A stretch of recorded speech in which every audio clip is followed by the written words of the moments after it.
Thank you again for attending today. We'll try to do this. This is a little bit different than the way I normally do it. Normally it's in-house, so it's more personable. So as we go through this, hopefully if you have any questions, we can get to those at the end. But today, how this all started was probably about 7 years ago. Rich Demakos came to the Kosciuszko County Highway Department to discuss basically snowplow training, and I had some questions about underbodies in northern Indiana.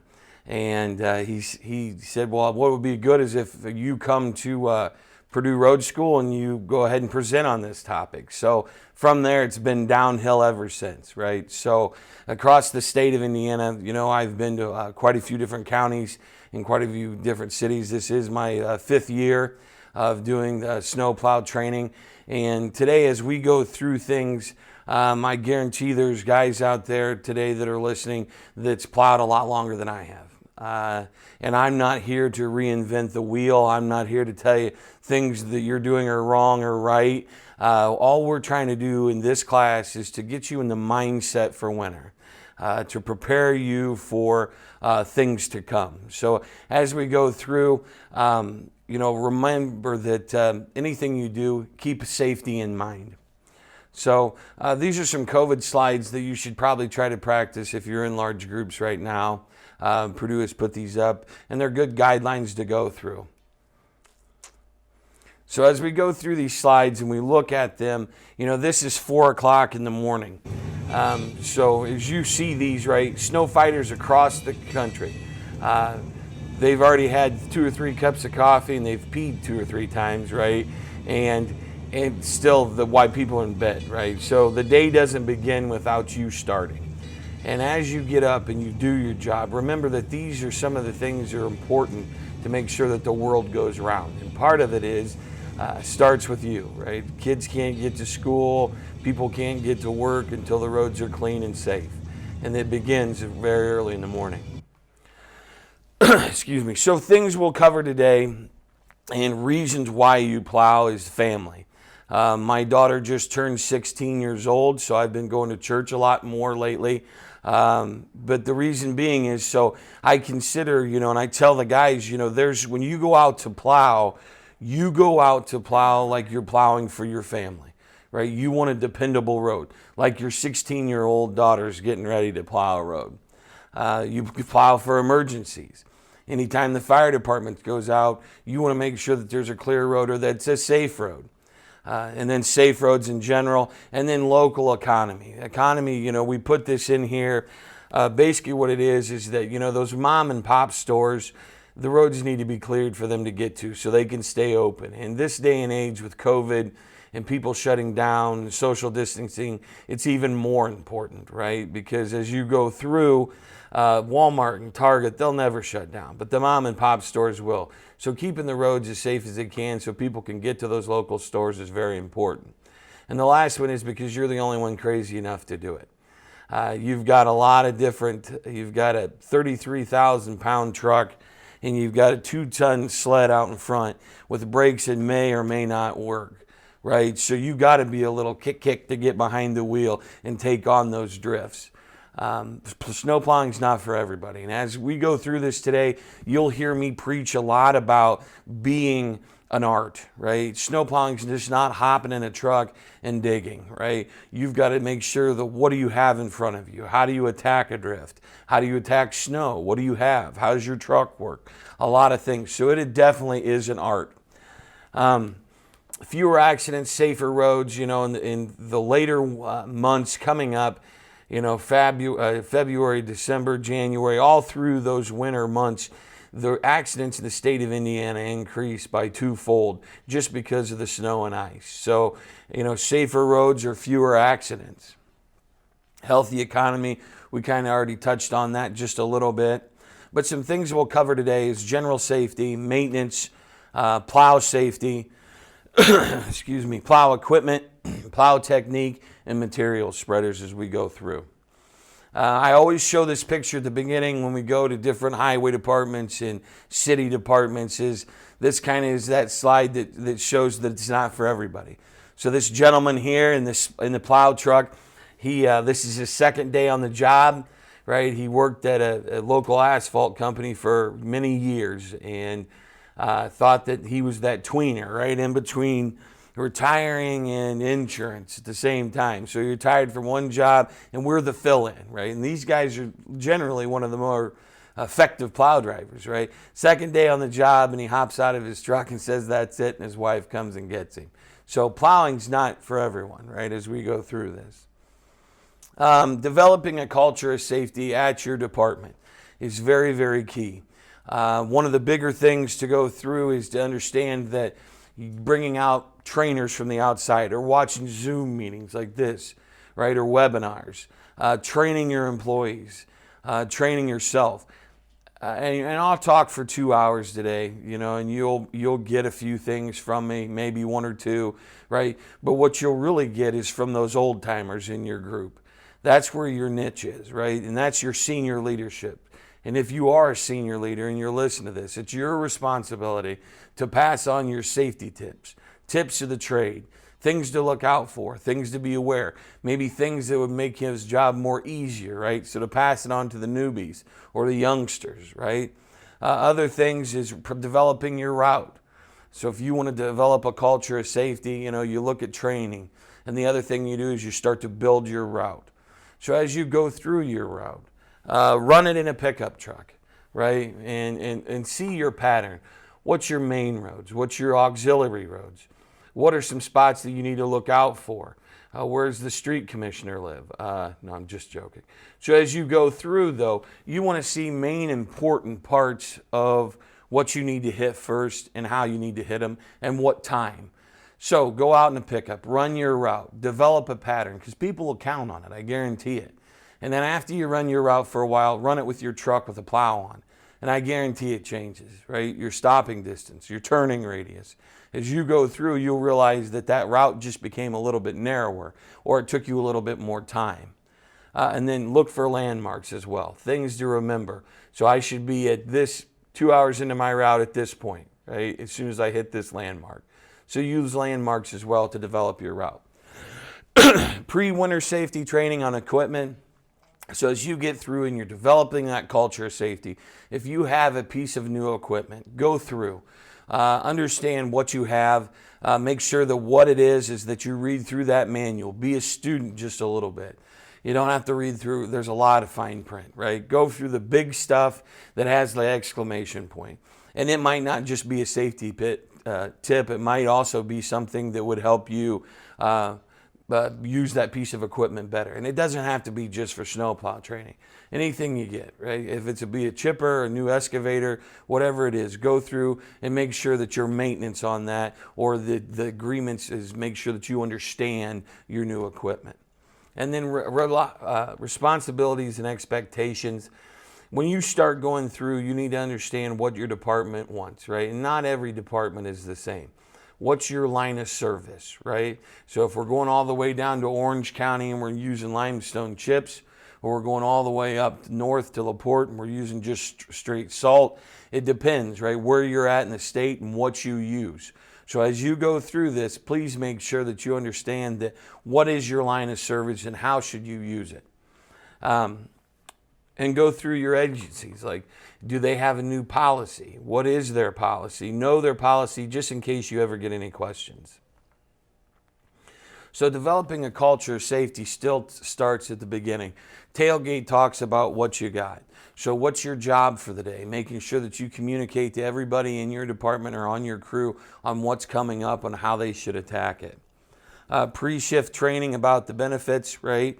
You want to make sure that you're briefing each one of us so that you know who's responsible for like the signs, who's got the work area, who's got the one lane ahead, who's got chaps, hard hats. Doesn't have to be about snowplow training. Just make sure that you understand and you communicate to one another about your area and your safety. And then everyone's responsible for their own safety. And I think that this is a key one. And I'll be honest with you, and I probably shouldn't say it on a video, but I'm not a big fan of vests, right? There's not one that's made in the state of Indiana that fits me, right? They're all schmediums. So, and I can't ever get them closed. And I think sometimes when you feed the chipper, sometimes you don't want to get hung up. Well, That being said, I wear my vest, but it's because of some old timer that grabbed me by the ear and he said, you don't wear it for you. You wear it because of the people you want to go home to. You wear it for your kids, your mom, your dad, right? Your wife, your spouses, your parents. So you wear it for them, right? So that nobody gets hit, so you're safe. So as you go through this, kind of remember that as well. You know, you're not only looking out for your safety just because of you. You're looking out for safety because people depend on you. And I think that's key.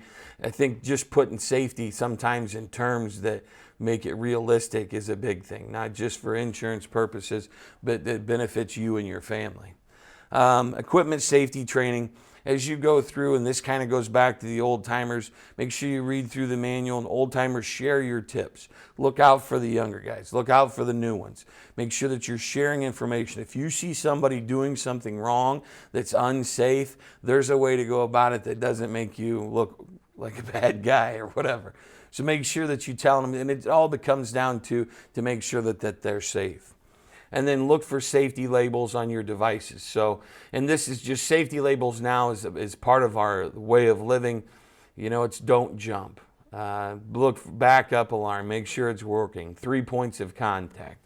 The thing I'll say is to watch out for you, right? As you go through, make sure that you're looking out for your safety labels that you have, right? So your safety labels, make sure that you mark them hydraulic oil.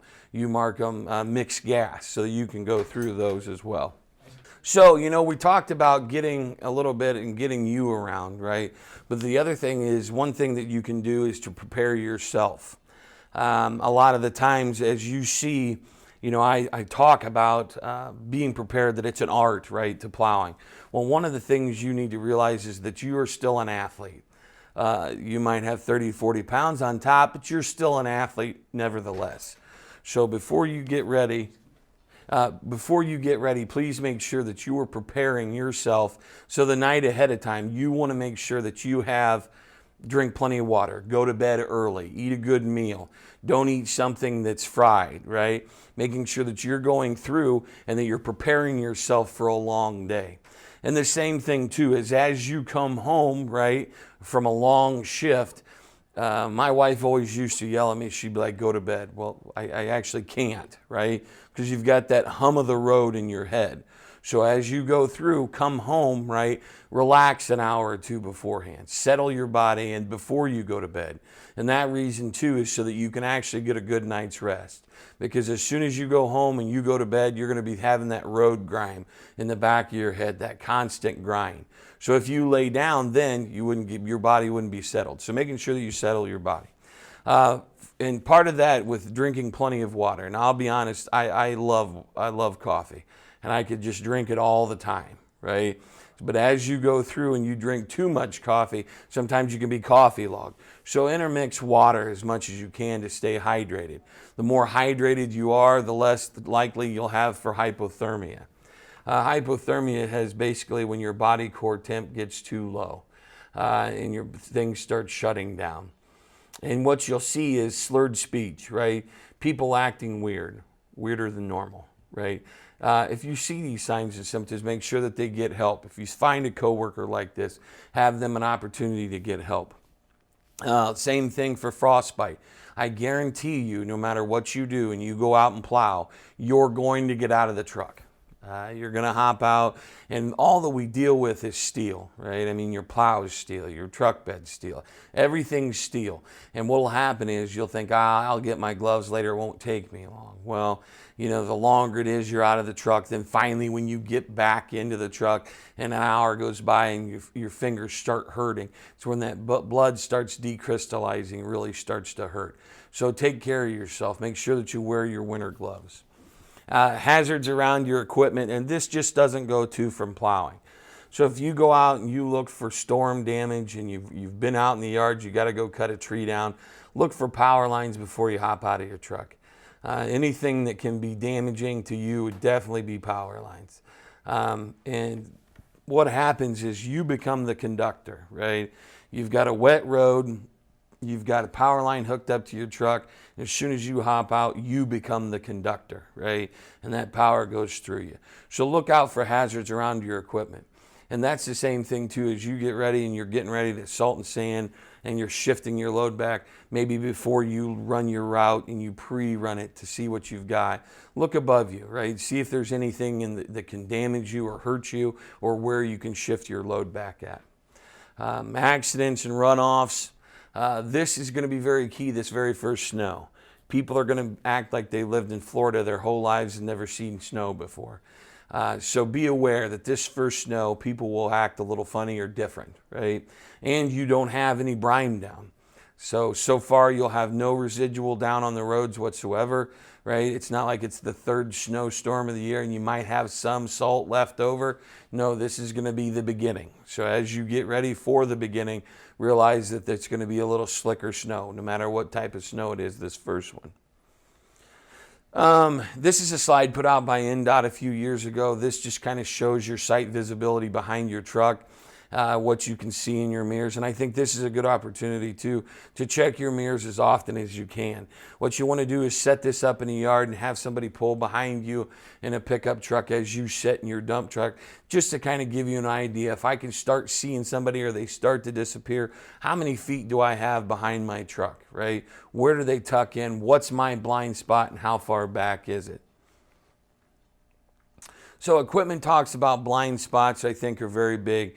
Around equipment, there's a lot of blind spots. So understanding what type of piece of equipment that you have, it's an excavator, you know, that 360 blind spot. Down in the hole is going to be a blind spot.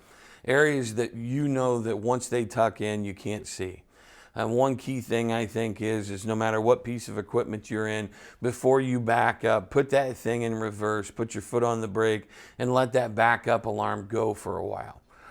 This will help off if somebody's behind your truck to be able to remove themselves so that they can get out of the danger zone. The other thing is making eye contact as you hop out of a piece of equipment. So if you're coming to get loaded with salt and sand, or you're even hopping to get down in the hole to fix a culvert pipe, right? Make sure that you're making eye contact with the loader operator or operator in general. We do spirit fingers. Eye contact, I know it sounds weird, but we do eye contact and spirit fingers, and that just lets know that, hey, I can get out of my truck. They see me. We've made eye contact. They know that I'm out of the truck. Talk about the job site rules, where to park at, I think is very key, especially if you're closing just one lane. This does not just for snow plowing, but just in general, if you're going to ditch or you're going to clean up brush on the side of the road, make sure that you are making, you've talked to your group. That kind of goes back to the tailgate talks. Hey, we're going in here, make sure that you park on the right side of the road. That's the only side of the road we're closing. And then make sure that you work together through the job site. Talk about equipment parking, where you should park in your yards. As you go through and you look at your job site or your yards, your garage, right? There's a lot of places that if you park, you can be in danger, especially behind the mechanic space. So if you've got your shop and that's where the trucks are going in and out to be repaired, don't park there even just to run in to go to the restroom or get a blade. Mechanics sometimes have so many thoughts and things that are running through their heads that they don't look sometimes behind the door. So make sure you don't park there. Know where to park. Same thing when you're staging area and you're getting loaded with salt and sand. You want to make sure that you know where you're going to park at and where you're supposed to park to get loaded. Strobe lights are going to be a distraction as well. So if you're in the middle of the morning or late at night and you're getting loaded, make sure you kill your strobe lights. They're very distracting and can be blinding to the operator when they're loading your truck. It does pose an issue. So just make sure, you know, back in the day before LED, we used to have them where they'd be on and they'd heat up so much, right? And we'd be changing fuses all the time from blowing them because they'd heat up. So now with LED, not as big a deal. But you want to basically reduce your distraction as you drive and plow. You know, the state of Indiana has law enforcement has put a pretty big deal on talking on your cell phone. So making sure that you even have your earpiece in, but sometimes that can even be a distraction as you get ready to plow, right? If you're talking on the phone as you're plowing, it can take your focus away from the job at hand. So my suggestion is before you enter a subdivision, maybe before you get ready to go out on the yards, or before you go to get out of the truck to stop at a gas station to get a cup of coffee, that's when you check your phones, right? And you're going to check your phones. Your wife's going to call you 6 times, right? It's going to happen. You're going to check the weather. It is what it is. Just make sure that you're doing it responsibly and in an ideal situation. This here slide just kind of shows you some different blind spots and things to look out for. One of the bigger ones is going to be that when your bed's in the air. And this determines too, if you're going to get load into the chipper box, if you're chipping and sealing a road, if you're logging and you're going to dump a load into the hole after you've replaced a pipe, or you're spreading gravel on a gravel road, you're shifting your salt and sand or your salt back when you're plowing. Know your site visibility and what your blind spots are as you go through, especially on your dump trucks, and know exactly how high you are. So if you raise your bed all the way to the top, how high is it from the ground level to the very top of that bed? Communication is going to be key no matter what you do, especially at a highway department, street department. You want to make sure that your two-way radios that are always used for communication. Everyone has a Chatty Cathy at their highway garage, and they love to put on Freebird and talk about the Bears score, right? Remember that these are used for communication, for sharing information, right? And those are things that you want to make sure your radios are used for. Pre and post event briefing, I think, is very, very important. Kind of combines with the bottom one, building a history of events. My thing is that it's just not about hopping in a truck and plowing. It's just not, right? It's the type of winter that you're having. It's the type of snow or event that you have. So before you get ready and you know you've got a snow event coming up the next day, right? Look at it. What do I have, right? Is it a high humidity, maybe high temperature day? So it's going to be like 30 degrees and we're expecting like 2 or 3 inches. Well, and maybe not so much wind. Well, I know that day, or my route that normally takes me 6 hours is going to take me 8 hours because I'm going to push a heavier snow, right? I'm going to go through more fuel. I'm going to have to stop more. I'm going to have to put a little more product down. So know your weather. And then once you get done with your event, go back and look. Hey, okay, so with this event, this snow event that I had, it took me an extra hour. I ran my route a little different, and be positive about it. Take what you've done well and repeat it. And what you haven't done well, then just forget about it and do something different. And as you go through this, you'll start understanding the weather and how it affects your route. So building a history of events, pre and post event briefing, very big. Work together to fight the elements. So as you go through, maybe you butt up against another county, or maybe city, you butt up against another county, or city and counties butt up. Who's got what intersection? Share those events. If I've got the stop sign, normally I clean the intersection. If they've got the straightaway, they continue to go on. Whatever your line of service is, or what your county does or your city does, make sure that you're communicating with each other so that you don't leave a road that's untouched or an intersection that's not clean. And then share information about the storms. So if you have an accident, make sure that you're radioing that in. That would be your two-way radio where you can share some information to let them know, hey, on 6th Street, we got an accident. Please don't go down that way. It's plugged up. So make your communication just very key in winter plow. Maintenance. So as we go through maintenance, and here's my story, right? So I like to hunt. So I've got a gun, right, and I check it all the time, and I make sure that after I get done, I put it back, I clean it, and I put it in my gun rack. Same thing for fishing. Although my son goes through fishing rods like I go through toilet paper, right? He just snaps them all the time. But I make sure before the end of the year, right, my fishing rods are relined, they're stringed up, and they're put away. Same thing here. Your truck is your weapon of choice, right? So you're going to want to have maintenance to make sure that before you start, that it's clean and it's put away well and it begins, right? So that truck that you take out in the morning and you plow 12 hours with, I guarantee you it's a different truck when you bring it back, because these trucks aren't meant for plowing, right? They're meant to have boxes on the back and deliver packages. But yet we outfit them with snowplow removal, and then we go out and plow as much as we can. So as you get ready and you go out, you want to have a checklist. This is DOT's checklist. This is their checklist. If you go through and you're just a beginner, it'll take you about 45 minutes. But the better that you become at it and the more you do it, the sooner it'll be done. You can get it done in about 15 minutes, right? So these are things, though, that you want to make sure that you go out and you check your fluids, your chassis, your spreader, your controls, your plows, all that stuff. Your hydraulics, your tires, your rims as you get ready to go out. But you want to have good maintenance is the key to you being successful. Because the last thing you want to do is go out and plow and then end up in a spare where you don't know what it's like and only you can understand too what your truck's going to be like. And that's part of the thing with your equipment checklist. So the mechanics, they have so many different pieces of equipment that they run through and they look at. Right? But for you, what you're going to have is that you're in that truck all the time. You basically live in the thing, right? So you're going to know what your truck sounds like. So make sure that you make notes. You know, maybe during second gear, it sounds funny when you shift it, right? Excuse me. And your checklist, right? Review it as much as you can. Write down every little thing that you can that affects that truck. Maybe you went through a little bit more oil, right? So write that down. Put that on a sheet. Maybe that you've got, as you start driving, you realize that you've replaced a turn signal and it went out again another week later. Write that down just because maybe you have an electrical issue. And then when you go to give that information to the mechanics after your event, he has a history to build off of and he can go through your list and kind of make it easier to repair maybe your truck. But good record keeping is always key.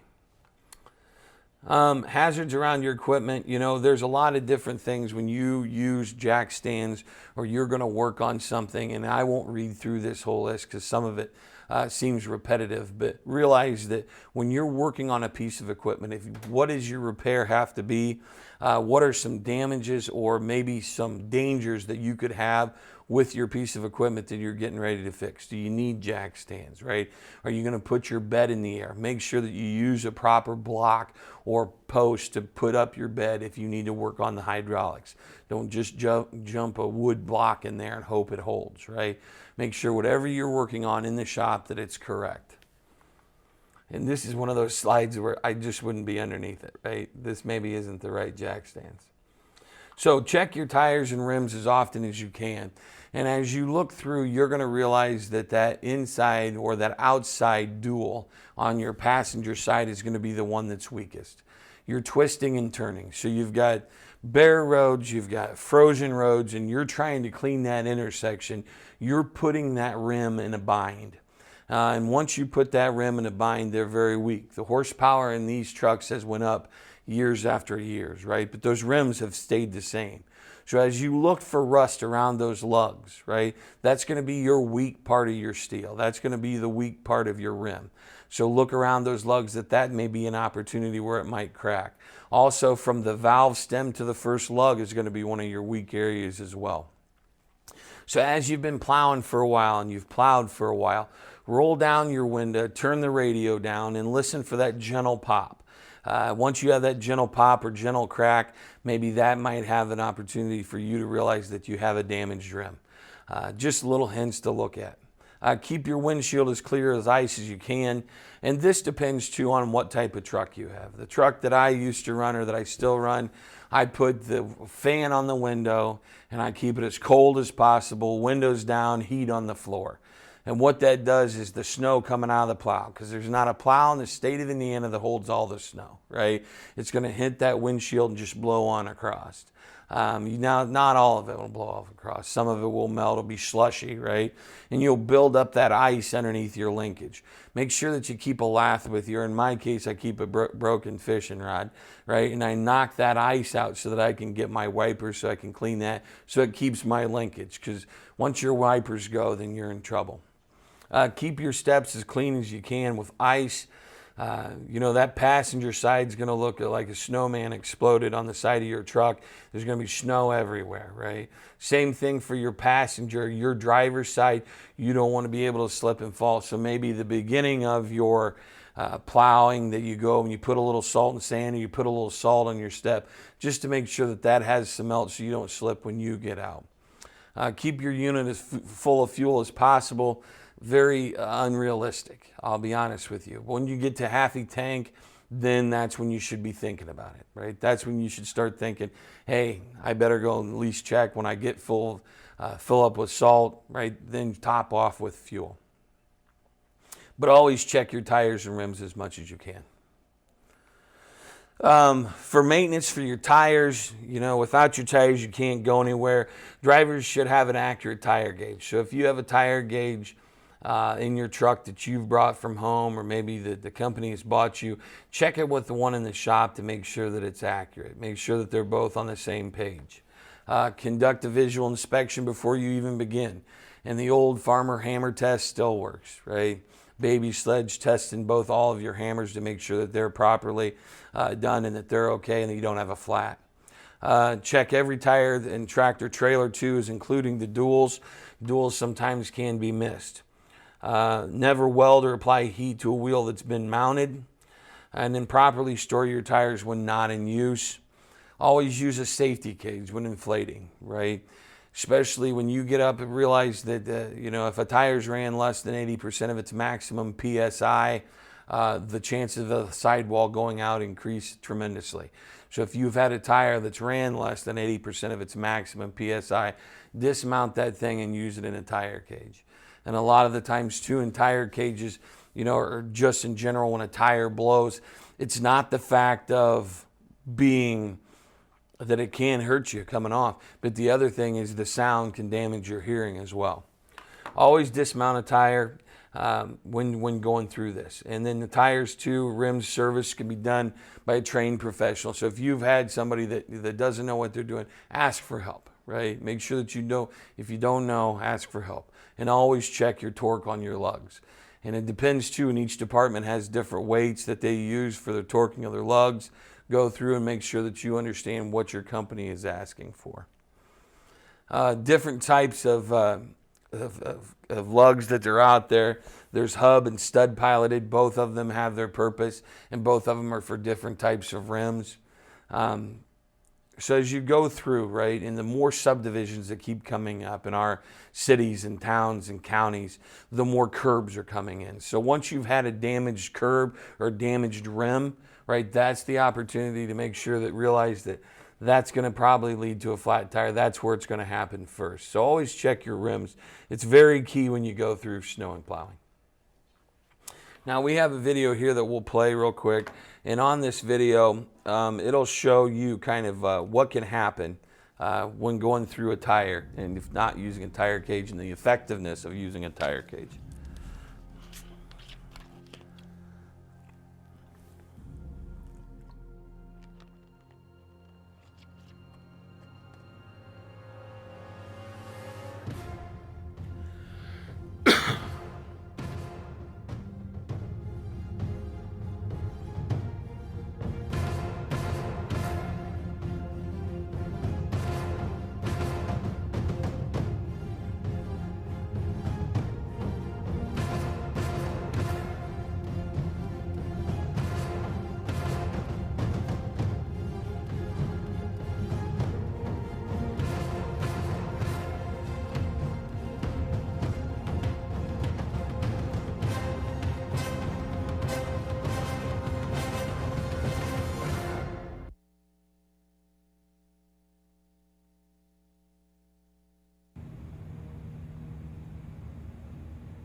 Okay, so now as we went through that, like you could see the effects of, I mean, what a tire can do if it explodes. It's can be very harmful. And a lot of the times too, you don't ever think about using it. But the one time that you don't think about it, it can do a lot of damage. So let's go through, we've got your, you've talked about getting yourself ready, developing a culture of safety, making sure that your truck's prepared, making sure that you're prepared, right? That your body is taken care of. Some things too that you don't need to forget, that don't forget about as you get ready for winter, right? To get your home ready. Get your family ready when you're not there, basically. So as you get through planning for power outages, what are you going to do? Who's going to take care of your family? If you have very young or elderly people, making sure that those members of those families are good as well. And then who depends on, yeah. So when you go through to make sure that who's going to take care of them. During a heavy snowstorm, you want to make sure that somebody's taking care of your house as well, who's cleaning your driveway. If you have a wood burner, please make sure that it's vented correctly. And then have your fuel burner as full of fuel as possible as you start the winter. The one thing that I think is unique is that as you go through, everybody has their cell phones nowadays, and it depends on how long you're going to go out or how long you're going to be out. But a lot of the times you don't remember the numbers that you should. Well, the thing is, have a list of numbers of emergency contacts that you'd like to get a hold of. Keep it in your wallet or your purse or with you as much as you can as you go through, just in case your phone goes dead. So same thing for keeping your own personal vehicle. So you've got everything, you've got your house, your truck, you ready. One thing is to have your own personal vehicle ready as you go through. And you want to make sure that as you do this, get it oil changed. Realize that only 5 years last on a battery. Look at your tires, make sure the tread's good. Make sure your defroster is working correctly. And then as you go, as well as having, you want to have the things with you that prepare you for winter, and not only in your personal vehicle, but also in your dump truck. Things that can help you. And the big thing I'll say is as you get ready to go out and plow, make sure that you have water with you. You're going to be living in that cab longer than you're probably going to be at home during the winter. So have snacks with you, but make sure they're high in protein. Don't get snacks that are filled with carb or loaded with sugar. There's highs and lows. You want things that are high in protein, granola bars, jerky, peanuts, things that'll keep you energized and will sustain you for a while. And I know probably not at each of your cities or counties, but there is counties out there that have people that have high blood pressure and sugar. You might want to keep extra medication with you as well, just in case you don't know how long you're going to be out. Having the right tool for the right job is very key. And this is easier said than done for a lot of municipalities. The funding with this day and age and everything being cut back with the 50-50 and all that, sometimes our funding we can't spend like we'd like to. So my thing is making sure that you use whatever you have safely. So the tool that you have to use, please make sure that you understand the safety capabilities of it and don't put yourself in harm's way. Use what's just not needed, what's available, training on the capabilities. So as we go through and we talk about capabilities of your plow, it depends on what type of truck you have as well. So if I have the same plow I've had for 3 years, right, and I love that plow, and I get a new truck, and I go to take that same plow and put it on the new truck, it might not act the same. It might not cut the same. It might not have the same arc that it did because of the way that it's mounted, right? So know the capabilities of your plow. Know what speed it takes to get it up and over. And that kind of leads into travel to safe plow speed. And you'll notice as we talk for these next 2 hours, we never really talk about speed. What's the correct speed? Because it doesn't really exist, right? It depends on what your route is. So if I go 35 through a subdivision, that's not the right speed, right? But 35 out on a country road where I have a big drift and I need to get it up and over might be the correct speed, right? Same thing, subdivision, 10 to 5 mile an hour, probably enough speed.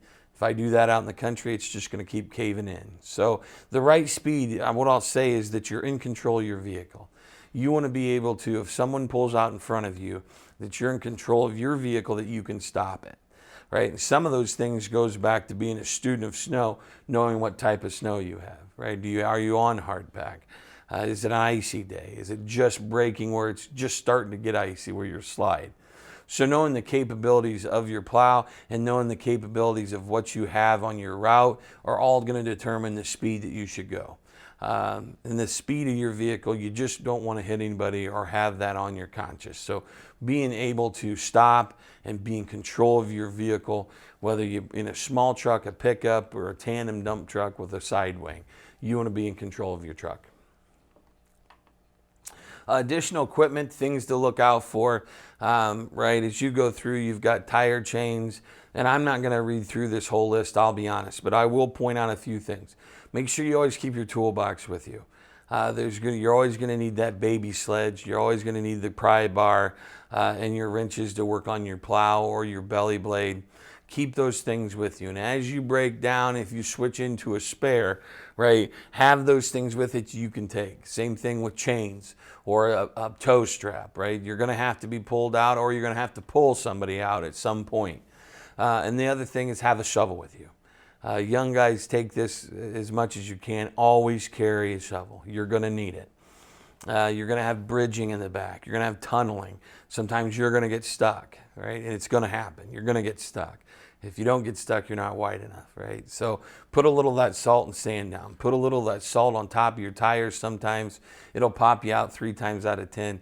Just the sheer fact of maybe you can't get a good bite, right, on the road. Loaders, you know, they have a lot of big equipment. These have a big role in snow removal as we go through. Cities and towns use them for downtown to haul away snow. They're also good for cul-de-sacs from getting snow and piling it up to moving it out of the way. And same thing for loading trucks. They also have a big role. Hazards around your equipment for a skid loader. There's a lot of blind spots. Sometimes there's poor visibility. So before you get ready to hop in your skid loader, look at your surroundings and things you could bump into or hurt. Normally communication in them is not good. They're hard to put a two-way radio in. They're hard to answer your cell phone in. So the communication can be bad in a skid loader. You can also unexpected, like shifting, right? If you hit a lever once, it's going to be jerky. There is different pinch points, especially when you have that bucket up.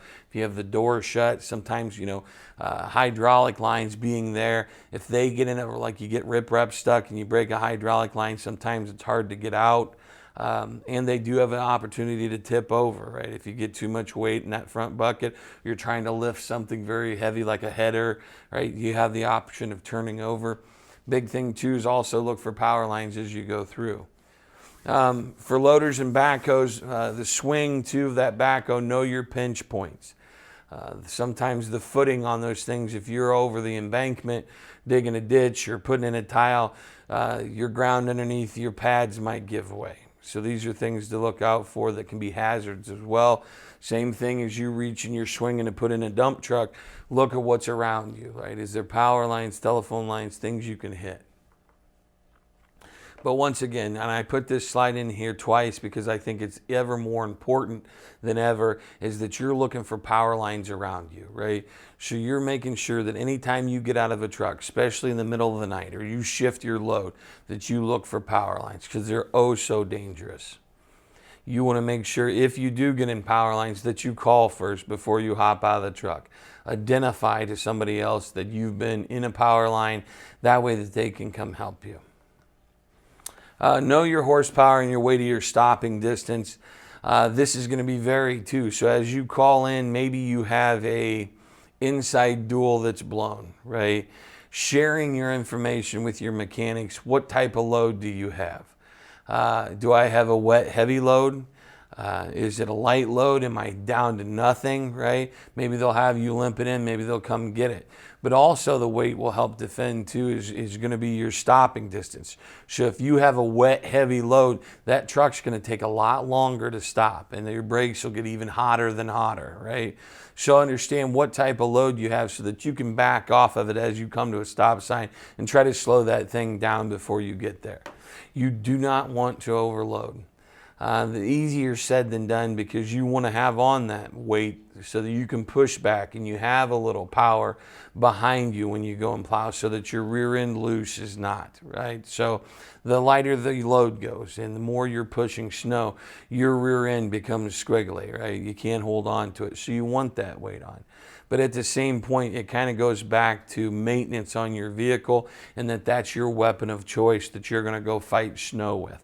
So you want to take care of your truck. So the more you overload it, the harder it is on your suspension, and you'll start dogtailing too once you break that center pin.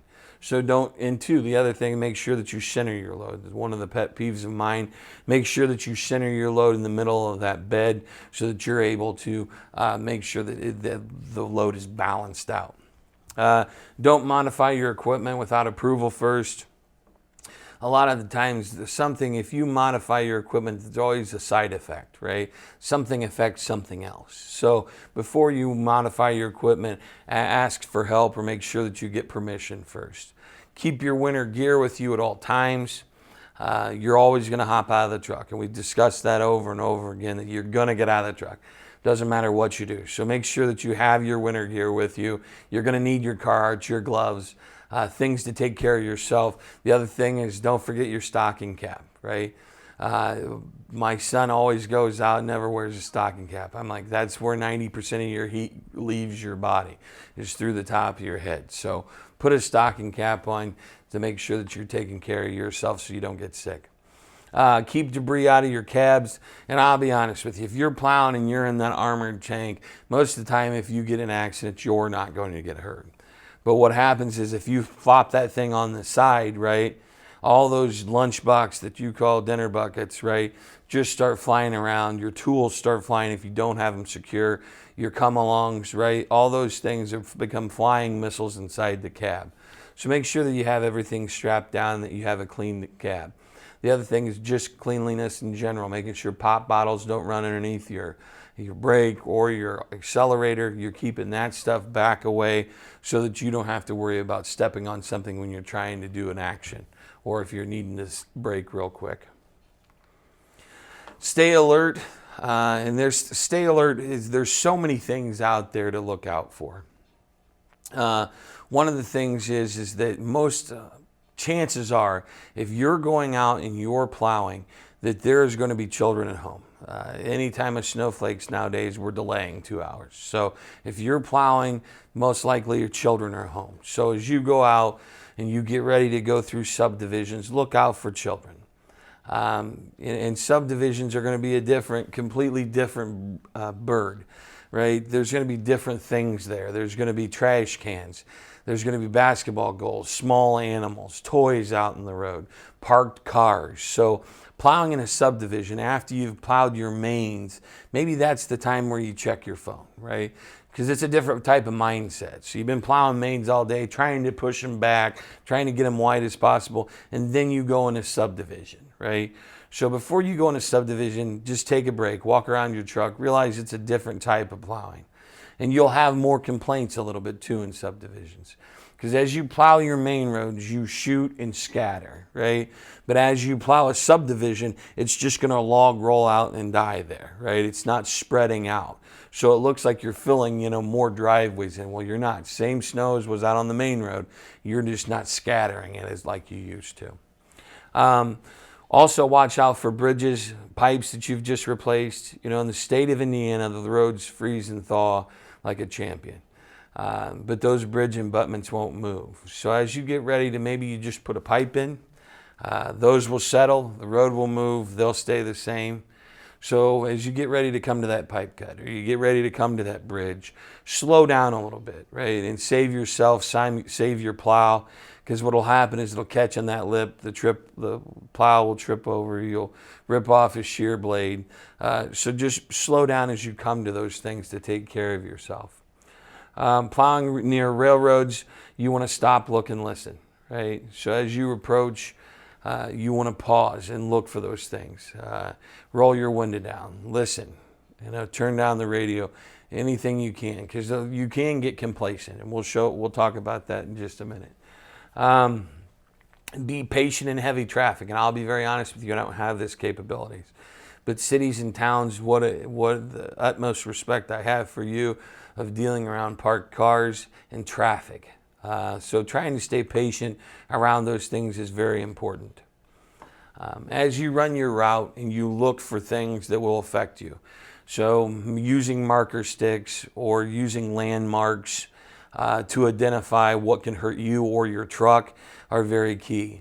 So if you see a lot of the pictures here, fire hydrants with flags on top, look out for fire hydrants, curbs, headers, mark those things, or even use landmarks. So if you've got a telephone pole, know, hey, 20 feet in front of that, I've got a manhole that's sunk down that's going to affect me.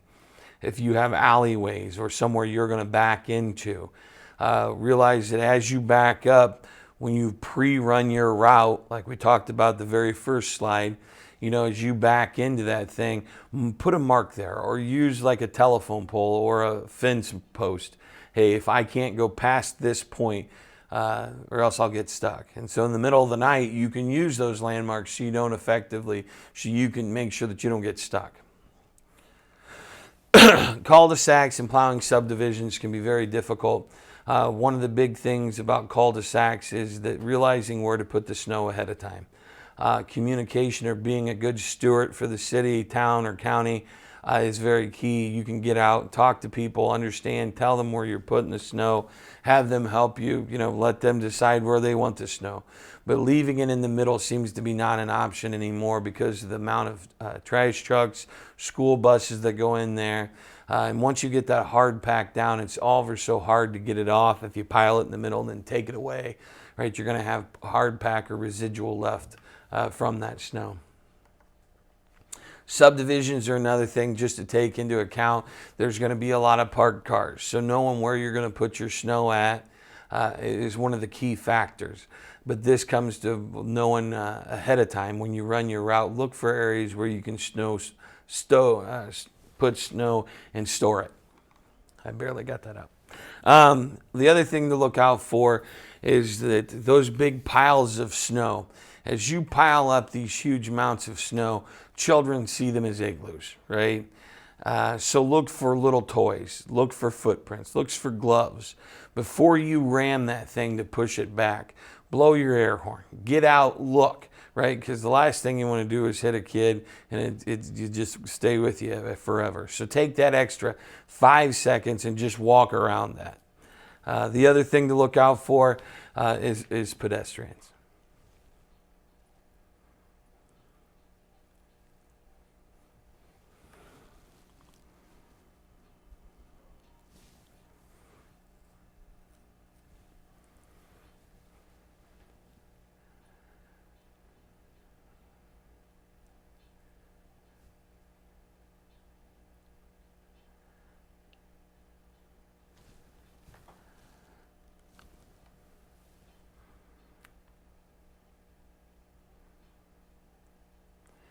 Especially when slushing.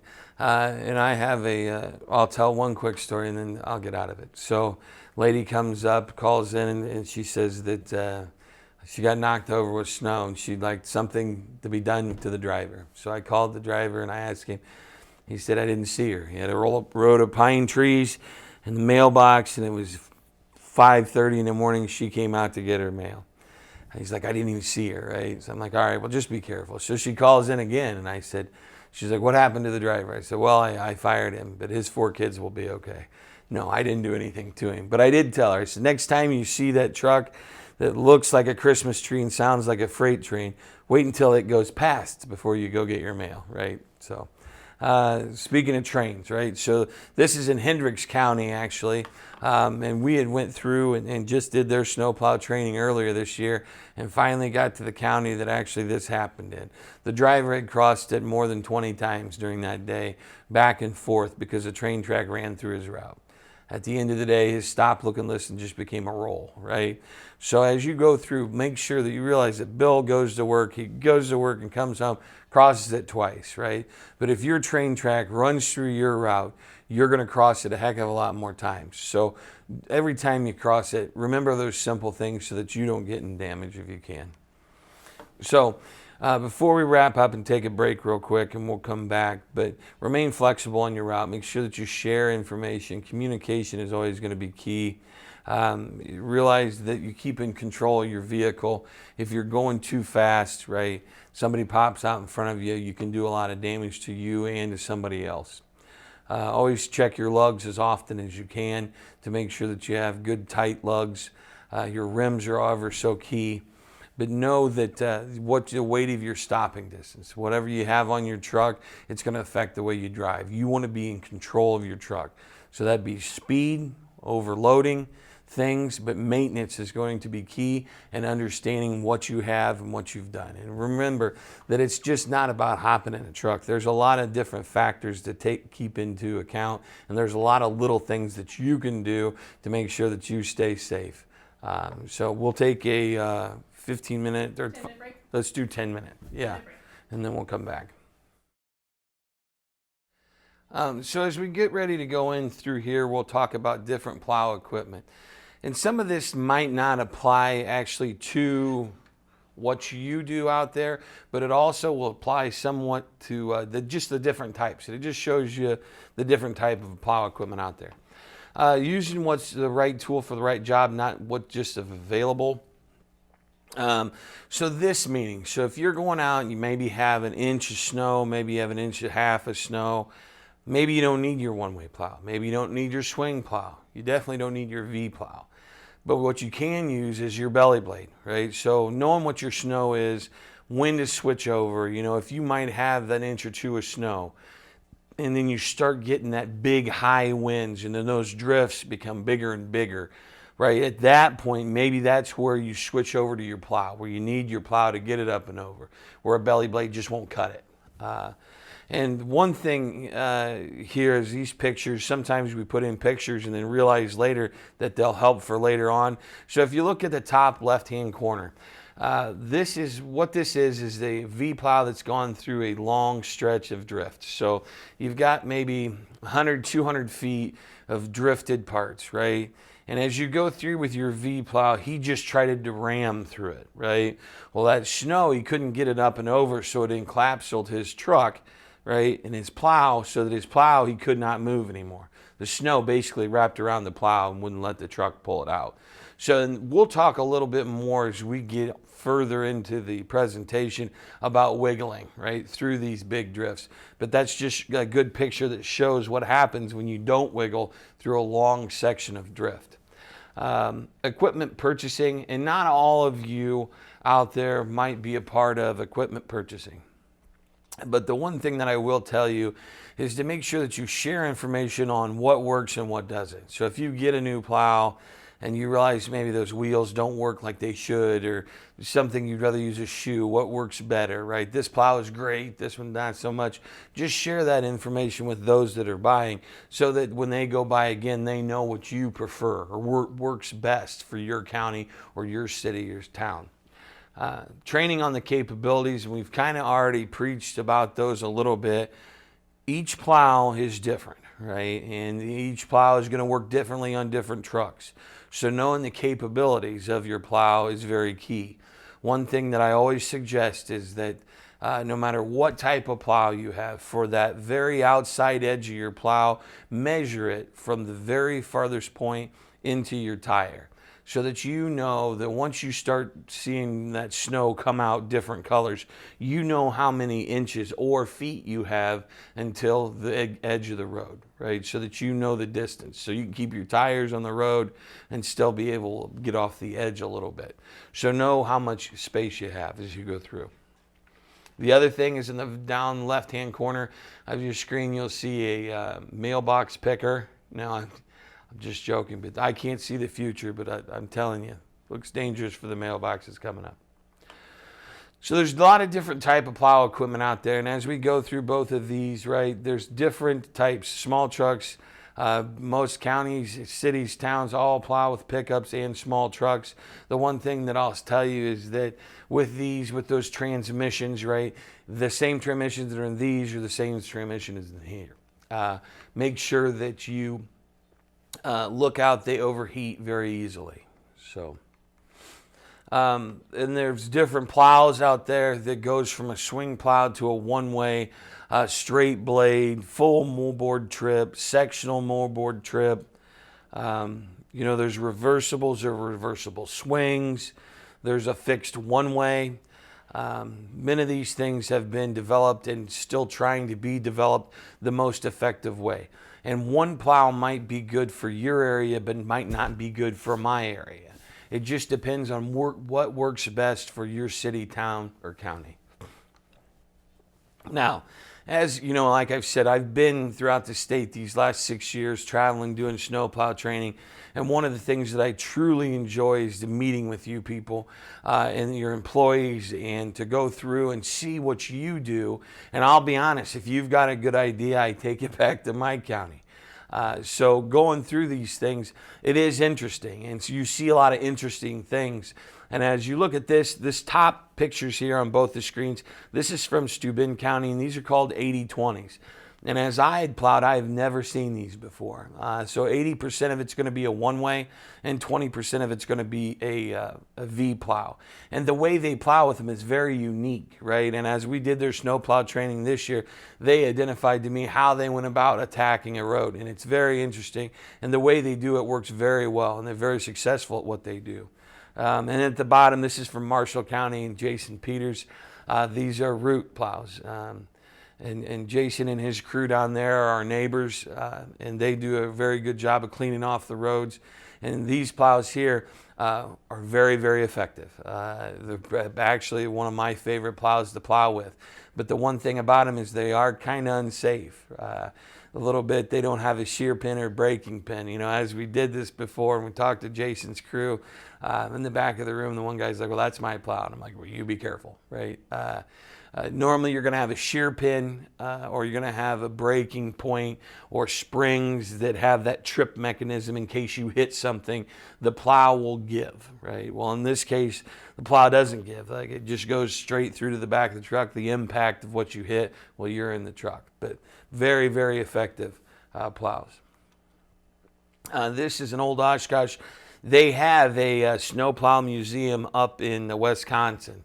And with this COVID and the concerns that we've had across our country and nation, a lot of the times we can't go to the places we want to vacation at. So I strongly suggested to my wife this year, instead of going to Florida, maybe we could go to Wisconsin to the Snowplow Museum.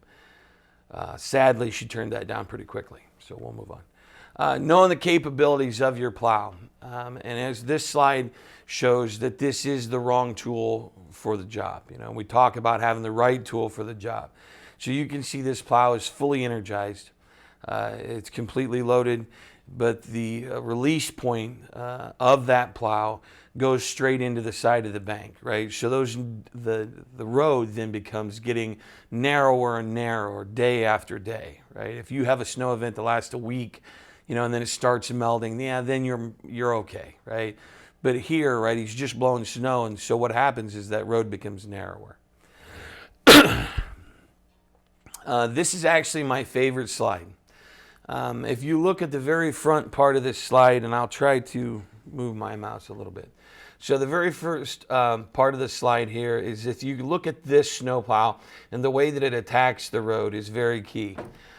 Because it's not too far rocked back to where it's going to peel seal, right?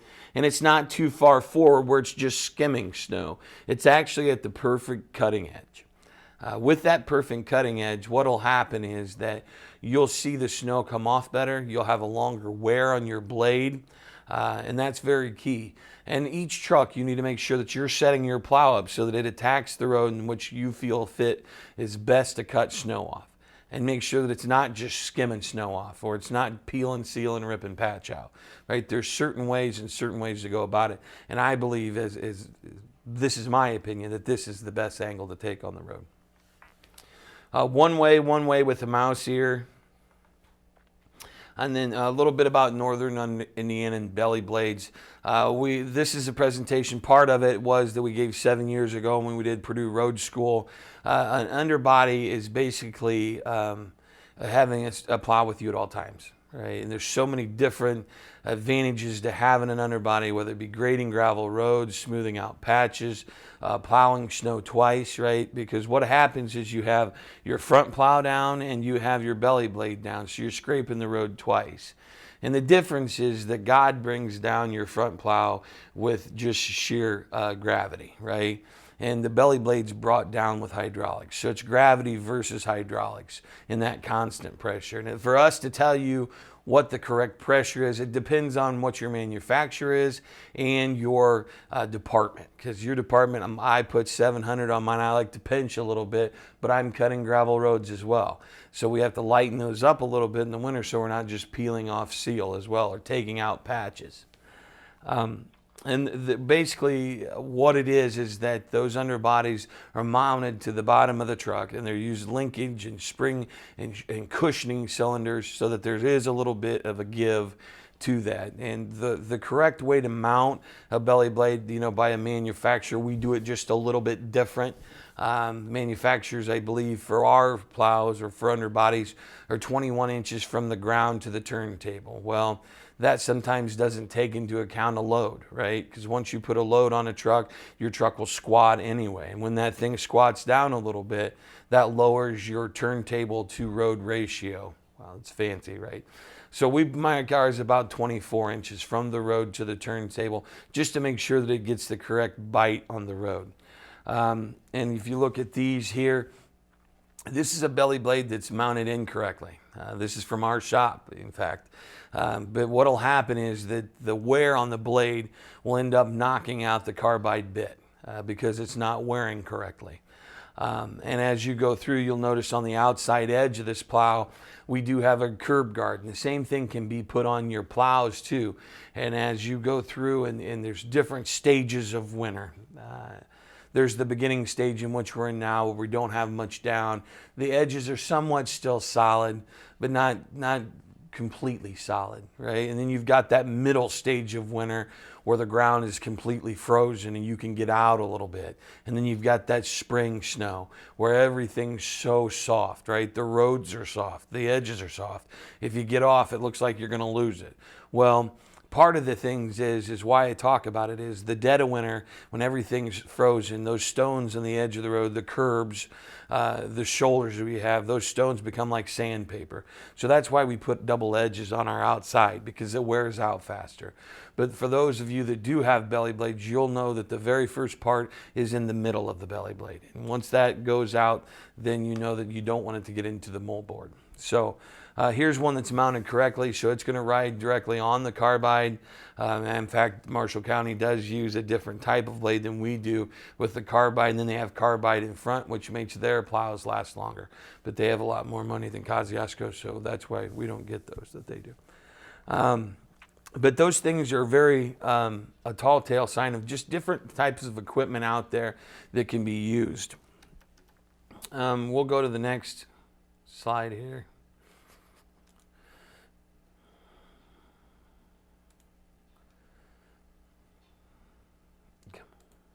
Whoop.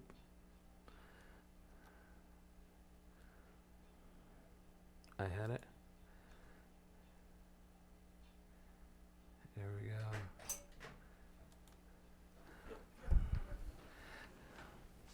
See, the guys didn't have to come in and help me that time. That was good. So as we go through this presentation here, we'll go through, and this is going to be talking a lot about plow technique. And the big thing with plow technique is going to be that I don't want to make sure that you understand that what I'm telling you is not maybe gospel. This is just what we use, and this is basically telling you how to attack a drift, right? Or how to attack different things or things to look out for. So like I said, your group might tell you how to plow something differently. This is just kind of a way to attack and understand what the capabilities are of your plow and how to attack things. So this first video that was going to be shown, this is just the old way, right? Old school. It's a lot of different, right? Same thing, just different horsepower. Same theory of today. Just we might have a little bit more power.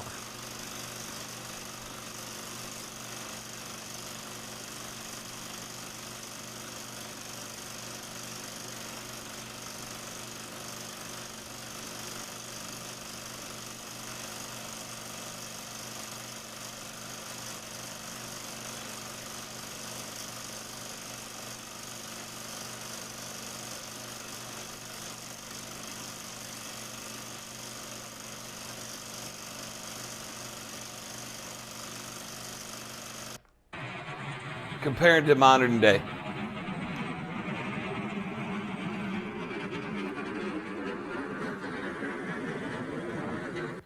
Now, as we're going to go through, we're going to watch this one real quick one more time. As you go through and you watch this video, the thing that I'd like you to get out of it is that this is a dry snow, right? If there's such a thing. So you've got snow down, your temperatures are really low. So your snow is very, very dry. And as you watch this truck, as it's going too fast at the beginning, right, that snow will wrap around and set in the back of the truck. And what that does is it basically just follows it. So as you go through, you'll see him as he takes off down there, right? The snow will follow the truck, almost like a NASCAR when you're going and you're tailgating, right? You're drafting. Same theory here. As they go through, he's going to stand behind and that snow won't fall on the road. But as he gets closer to the stop sign, that snow will actually start coming off. So as you watch going through, that snow sucks around the top of the truck and falls right back in.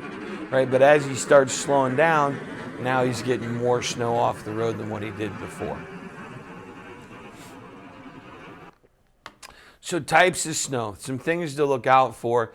You're going to have your wet, heavy snow. So you've got high temperatures, you've got a lot of snowfall down, things to look out for before you go out. So we talk about building a history of events and looking at things. So before you go out and you look at the snow plowing the day it comes up, realize what type of snow you're going to have and how you should attack it. The other thing is that fluffy snow, right? So it's snow that's really low temperatures, right? So it's going to be powdery. It's going to be hard to get off the road. Where it's wet and heavy, you can actually see it come off, and it comes off a lot easier than that wet or the fluffy snow does. Than the hard pack. So if you've got a lot of miles on your route and may take you 6 hours in a day to get to the end of your route, and always remember, right, there's going to be somebody that's always first and somebody that's always last. Right, so when you get to that last part of the road, maybe the traffic's already ran over it and hard packed it to the road, so you can't really have a hard time getting that off. And that's where your brimes come in, and that's where your salt and sand comes in. You want to create that barrier between the road and your hard pack so that it's easier to peel off. Ice, black ice, freezing fog. Things to look out for. And these trucks, and I'll be honest, the loaded they are, the more they're going to have a chance at sliding rather than being in a car even. Like these things are like big toboggans when they're loaded up and they're on ice. And that's part of one of the reasons too, we talk about underbodies a little bit. It's like that extra brake, but we'll get to that.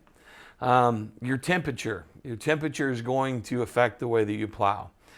Your temperature is going to affect the way that your hydraulics react. If you get down in that low temperature, your hydraulics, it'll take forever for that plow to get up. Same thing is that maybe you use beeswax or we use grease, right, on your hitches for your plows. Well, the lower that temperature gets, the more it becomes like glue. So maybe pouring a little old motor oil right in between that plow and that hitch with that grease gives it a little bit more slide. Well, these are things, though, that are tricks of the trade. Temperature also will affect how your material works. So no, you don't want to pre-treat anything below 10 degrees, right? It depends on what type of additive you have. What does it make that'll work, right? So knowing your temperatures and knowing your material or your liquid on how it will affect and what temperatures it'll work best at when you should or shouldn't use it. The other little tip of the trade is that if you go out to warm up your truck in the morning and it's bare cold, right, turn off your auger, turn off your floor or your box, right, and have your spinner just on low. Let that hydraulic fluid warm up a little bit with the truck as it's warming up. So also one thing that'll help you fight your route or know what you're fighting is going to be wind. So you want to know how fast is it going? Like, is it a 32 mile an hour snow where it's just going to cover everything, right? Or is it going to be just like 5 mile an hour gusting to 15 where fingers might come out, but really not that much. So knowing your wind and then know what direction, because that'll affect you, right? Where's it coming from? Is it coming from the south or is it coming from the north? And look at those things and see how they can affect your route. Because you might get a 2-inch snow, right? and then get a 25-mile-an-hour wind, well, you'll have roads that are completely bare, and then you'll have roads that are completely plugged. For both of those, they cause a bad situation, because what will happen to your blades is your blades will wear through faster because they're going on bare roads, right? And then they'll go into snow, which where you actually need them. But it does have premature blade wear on that can happen. So things just to look out for. Freezing rain can be very damaging. So at the end of the snow, everything's frozen. We talk about the beginning, middle, and end of winter. Well, this is kind of going into that spring, but where everything's still frozen, but yet you have a little bit of snow weather where you're going to get a warm band. So your snow will fall, hit the warm band, and then fall, and it freezes on everything, right? So now, that route that you had, you've got power lines that are low because they're full of ice. You've got trees that start creeping in. So your route becomes narrower and narrower, and those mere slappers become mere breakers after a while. So just realize what you have, and that you're going to have different obstacles on your route because of that ice. Different things, Colorado low. So this is your winter snowstorm. So these are more system snows. So this is like your 1978, 77. This is your 81, 82. This is your 2013, 14. These are your snowstorms that are going to set and last a long time. Compared to like your Alberta Clipper, where that's your lake effect, where it's just picking the lake water up and dumping it all over everybody, right? So, and I would like to fill that thing in with sand so it wouldn't happen, because I'm one of those northern counties. So just making sure, though, that you know what you've got, like what direction, right? Snow squalls, these are large snowstorms that happen very quickly. So it's going to be a burst of snow. They're not going to last long, but it is going to be a large amount of snow. So what happens to you is that if this happens in the middle of the night or early morning when it's dark, that snow coming at you looks like Star Wars, basically, like the beginning of the movie, right? Or you're going into warp speed. These things can affect your depth perception, right? Your eyes can screw up a little bit. You might be 20/20, but with that snow coming at you and you not being able to focus on what you need to focus on, sometimes it mess with your depth perception. So you need to pull off, maybe let it fall for a little bit. Maybe that's where you check your truck. Let that happen before you hop on the road. This is a good example of fluffy snow, right? So as you can see here, he's got his window pretty cold as ice, right? And every truck's different, right? Some might have that fancy heater coils in it. Kosciuszko, we don't have that. But so it hits the window and then keeps going, right? But this is just a good example of what fluffy snow can look like.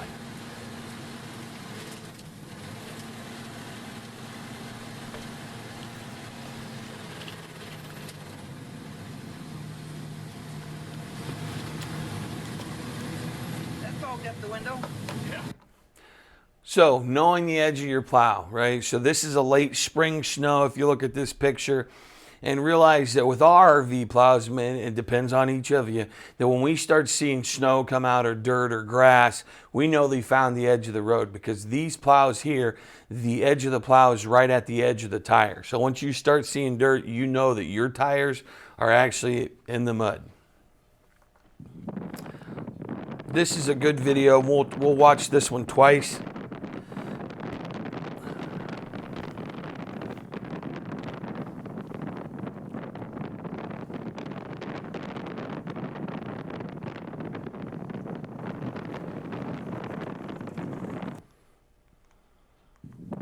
Okay, so what he does here in this situation is he'll go through and he always takes the high side.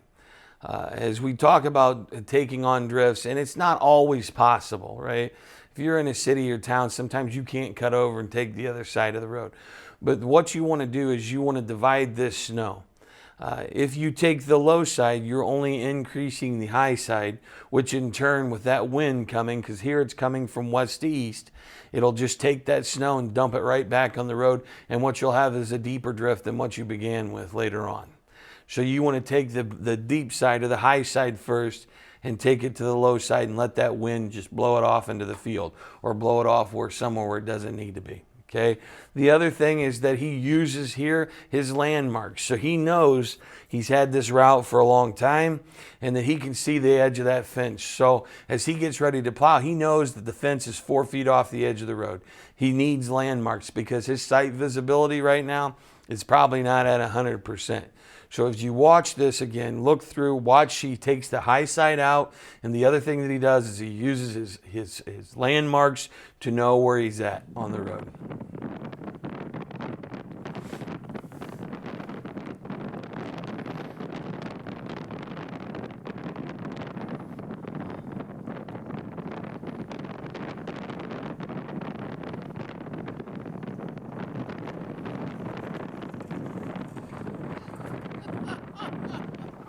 And I'll be honest, this video is taken from back on 2013-14, that was a lot of snow, right? That's our blizzard basically for our era.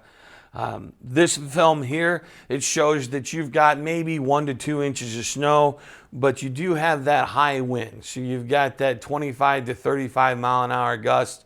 So you have bare roads, where at the same time then you have plugged roads. His V-plow he's got on, I don't know if he needs a V-plow. But that's he chose it, so whatever. He probably should have just had a one-way on. But this is a good, this snowstorm right here is going to be hard on your blades, right? Because you're going from bare roads then to snow covered.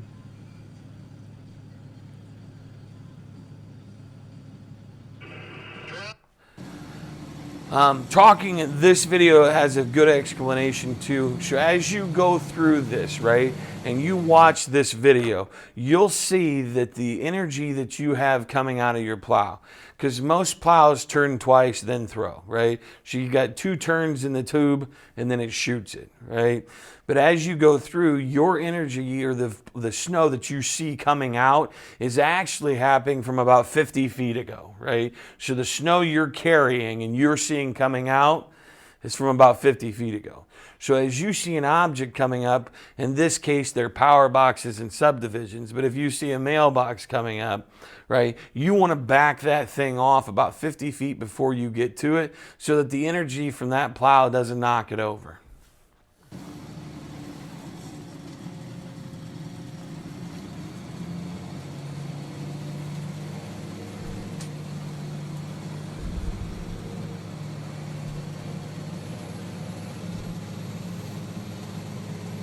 So as that starts coming out, you'll see this is a nice log roll, right?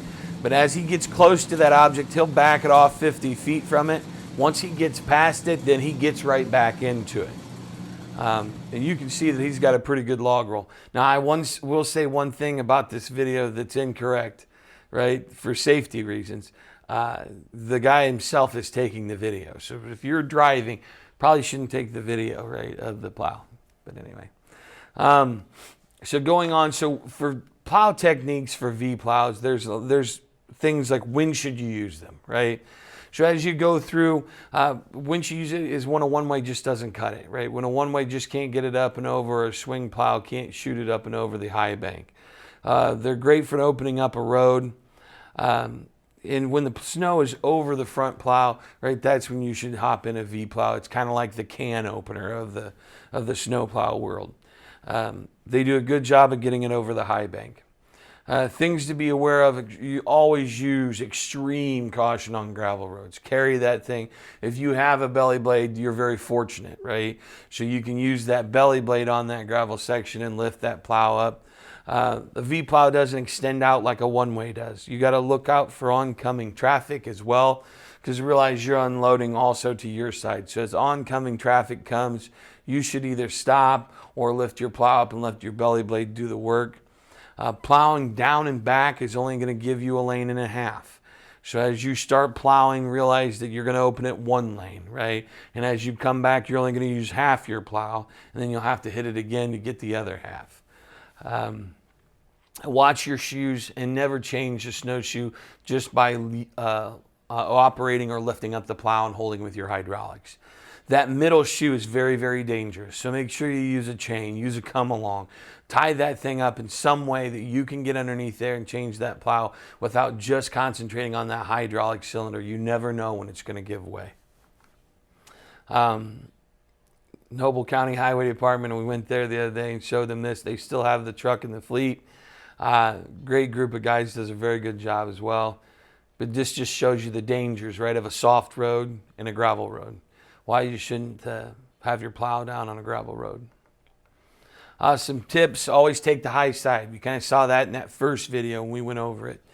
Stabbing when you've got a long section. So if you've got a long section of the road that's closed, maybe a couple 100-200 feet, right? Things completely plugged. If you ram through it, at some point you're going to lose your momentum and you're going to lose your throwing power, and that snow will collapse, like we kind of showed in that one picture at the beginning of break, right? So here you want to wiggle or stab at it, kind of just like a can opener. Open it up a little bit, then you can back up and hit it and shoot it to the moon. Keep your weight on your front tires. And as we go through all of these plows, I'll discuss with you on how to keep that weight on those front tires. So you've got your plow down, right? And it's touching the ground. So gravity's got it. So that weight of that plow is actually on the road. It's not on your truck. So what I'd say is bump that back a little bit. Just barely flip your hydraulics. And so what will happen is you can still have the plow on the road, but what it'll do is it'll take that weight and distribute it to your front tires. You'll feel the front of the truck of the squat just a little bit. It'll just set just a little bit. I'm not saying take it off the road, but take at least some of that weight and put it onto your tires so that you can steer better and you can be in control of your truck more. One ways, and this video here doesn't really show just what one ways takes care of. It also kind of shows for any plow that you have is that your speed, what's your capabilities of your plow, how far over should you get. I'm adamant about showing that snow that comes out. I want a little flavor to it. So I want some grass to it. I want to have a little dirt in there. Reason being is so that I know I'm wide enough. What you don't want to have happen is a county road or a city road that's not wide enough and has slush that pulls cars, right? And we've had a couple accidents where they've pulled, and so we're making sure we're wide enough. But it's all up to what your company or your department wants. You can see the log roll coming out. He's not shooting it to where he's doing damage, but he is getting it far enough off the road to where it'll be productive, right? That it's not going to come back in on him. Same thing is that dirt that you see, he's not ridiculously off the road, but he's off the road a couple inches enough that he knows that he's wide enough. Now, as this video shows, this will kind of show you your capabilities of your plow, how to set it up. So when you set his plow up, it's worked correctly. And you'll notice if you're a plow driver and you're out plowing, as you comes to curves, intersections, railroads, anytime that you're slowing down your vehicle, you'll realize that your plow is working better, right? Because it's came to that natural position, right? The good cutting edge, right? And as you slow down, it will return to that form. But as you speed up and the friction from the road goes to that bottom of that plow, you'll feel that your plow tips over a little bit. Well, in this case, like you can't go through your whole plow going like 5 miles an hour. I get it, right? But this just shows kind of your capabilities on setting up your plow. So as he starts out here at the very bottom of the screen, you'll notice when he starts going, his plow hunks off hard pack. But then as he speeds up, right, the snow just starts skimming off.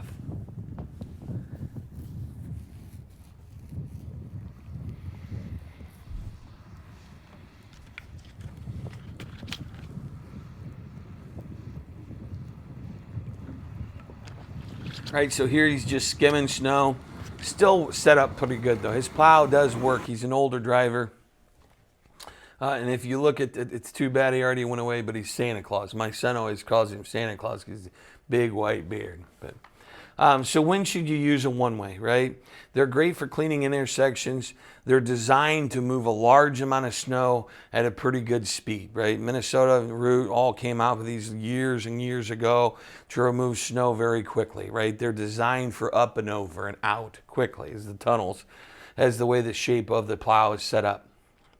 Its discharge height is right for throwing snow, and they're good for widening a road because they set out at the edge of the tire to the outside of that blade's 1.5 feet more. So they're set up pretty good that you can still be on the road while still widening a road because of the length outside.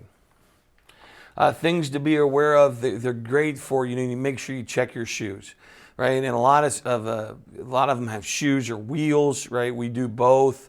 For wheels, know your capabilities, your wheels. Know that if you once you get over like 30, boy, they really start shaking. So you want to make sure that you know your capability of your wheel and always check it. If you have shoes, make sure you're checking your shoes that they don't get into the pins or skids, right? But realize that the shoes, wheels, skids, all that stuff that's on there is for balance on your plow, right? It's not just there to crank them up, right? They're used for balance so that they help with the cutting edge in general. Be careful on gravel roads, same thing, carry that thing if you've got a belly blade. Check the wear of your blade as much as you can. And then one-ways are the official mailbox killer because of the angle, right? They pick and throw. So now, just in case, I might have to zoom in on your screen a little bit, but we have a lot of lakes in our county. And the sign there that says, "Can't get me now, plowboy," and there's a target on it that's protecting that mailbox. Challenge accepted. No, I'm just joking. Glen Falls, Michigan, guy hit a header. St. Joe County, ran over gravel road, Michigan. So tips and hints, right? Things to know. Lift your plow ever so slightly. Same thing with the V plow, one-way swing plow. Lift that up, right? And put some of that weight back on your tires a little bit so you've got some direction. I'm not saying take it off the ground. I'm just saying just bump it ever so slightly so that weight distributes a little bit to your tires. And if you have a center line, it's great to have a center line with a one-way or even a swing plow. Put that bit of that plow right on those stripes, right? So that you can know that you are getting a full width when you go through. Always take right-hand turns with a one-way. It's very difficult to take left-hand turns when you're always dumping off your passenger side. Tips and techniques. This here will show kind of just different. It's underneath one-ways, and it's fine because you could doze snow with a one-way. But what this video really shows is that if you've had a snowstorm that's lasted for a long time, you have balling snow, right? That snow that's hard, and even when you hit it, it just kind of breaks off. It's hard to get it up and over, right? It can cause damage to your truck too as well, as that balling snow will come back and hit your fender or your tire or your door. So you need to look, things that you need to look out for and just kind of understand. Swing plows, we're about 50-50 with swing one-ways and V plows we have for every truck. But swing plows are so much effective. That's kind of the way the new generation is going, because they're great for cleaning intersections, cul-de-sacs, great for subdivisions, streets. You can direct it, you can doze snow, you can actually push it where you want it to go. And the opportunity to carry snow where you don't want snow to be dumped off is very key. And in this video here, this will show you that there is a bridge, right, with a guardrail. This is in a town. So what we do here is we'll straighten that blade and carry that snow instead of packing it up against the guardrail. Because if we keep packing snow up against the guardrail, then that road becomes narrower and narrower, right? And we don't want narrow. So what he does is he gets to the guardrail or that bridge, he'll straight blade and carry that snow as far as he can, and then he'll unload it. You can see it's a pretty good amount of snow. The other thing is, as you look right now in the picture, you can see that pretty little log roll, and then it starts to get a little flavor to it. So then you'll start seeing dirt coming out. That's exactly what you want to see. You want to see a little flavor so that it knows that you made it to the edge of the road. Then he straight blades.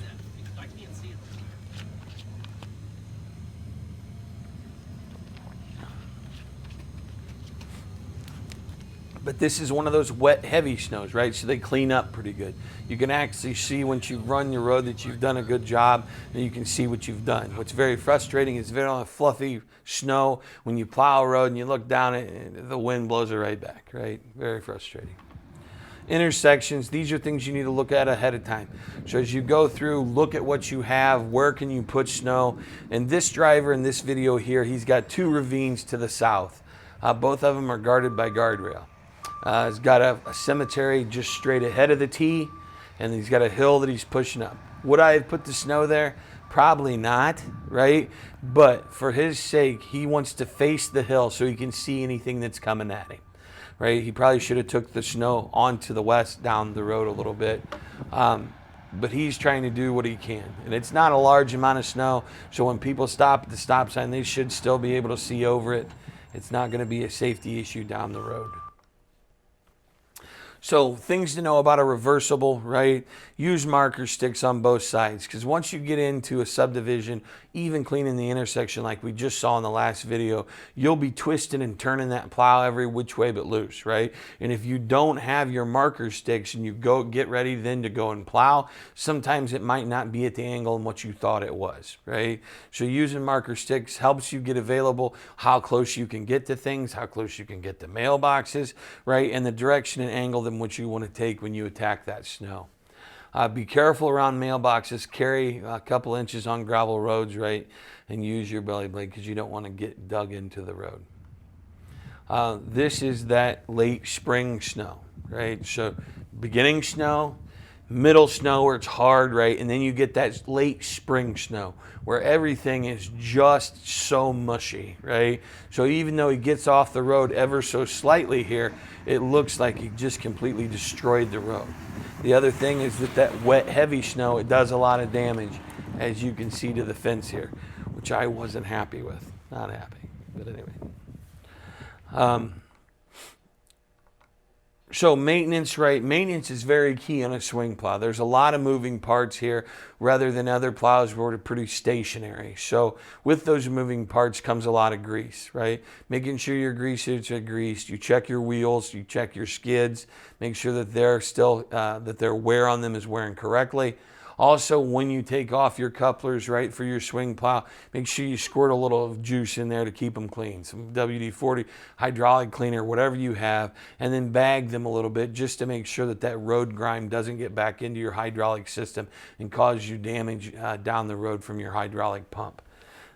Check your bolts and your wear as often as you can. Make sure too, if you're having an issue with the bolts loosening, always use double nuts as much as you can to make sure that thing's tightened down.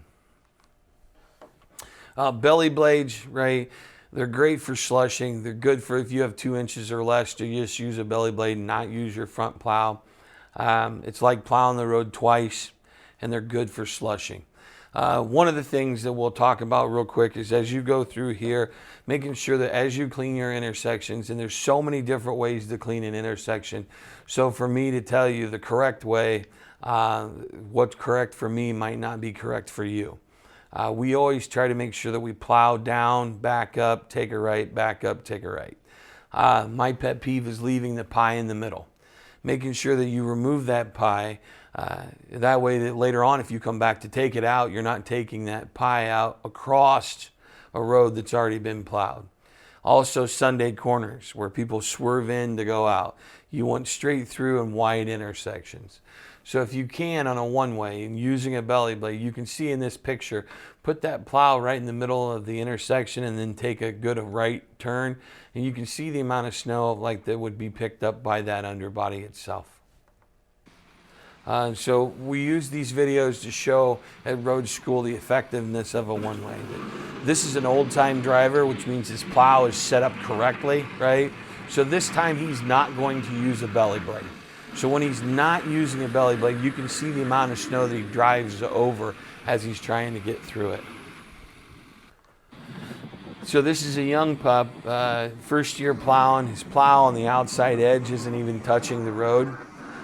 So his belly blade's having to pick up the majority of that snow, which in turn will go through more fuel. You'll slow you down on the route. It won't get through it as quick as you can because your blade's not set up correctly.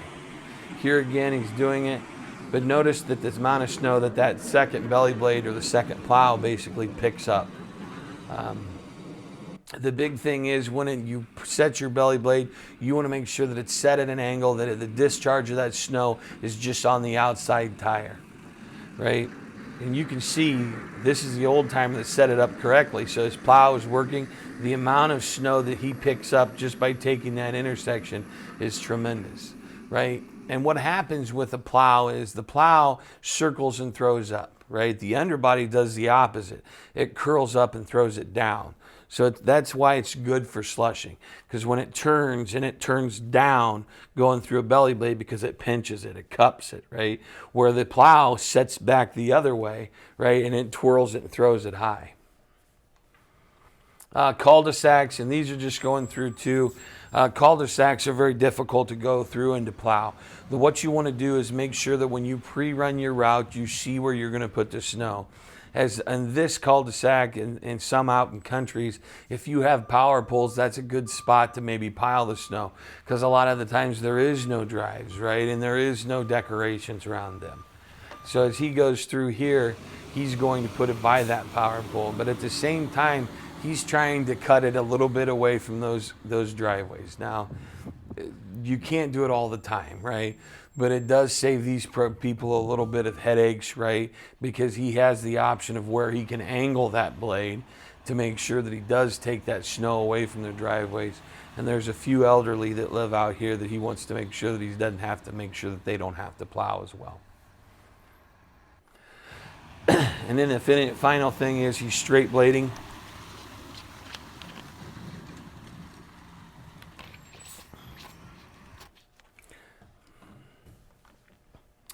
Okay, so I know I'm running out of time, but we will buzz through this last one real quick. Okay, so as we go through this, we'll talk about material spreaders just a little bit, and I'll try to get this done here in the next 5 minutes. But basically with material spreaders, no matter what material you'll have, whether it be salt and sand, or you're going through and you're looking just to put salt down, the big thing is that you got to realize that this is farm equipment that we've taken. There you go, you got it. That we've taken. I've tried twice. Yeah, I know. It's funky. It's funky. But as you go through, this is all farm equipment that we've kind of basically stolen their idea and transformed it into the world of de-icing. And there's so many moving parts with augers and sanders and spinners that you can't, don't put your loose clothing or stick your gloves down in there, right? Anytime that you have a situation where you might have something bound up in that auger, make sure that you release your hydraulic pressure first before you stick in there, because it still will be underneath a bind, right? So always check your equipment, your hoses, your fittings for leaks, wear, corrosion. Corrosion is going to be one of your bigger factors. Things are going to get corroded because you're dealing with salt.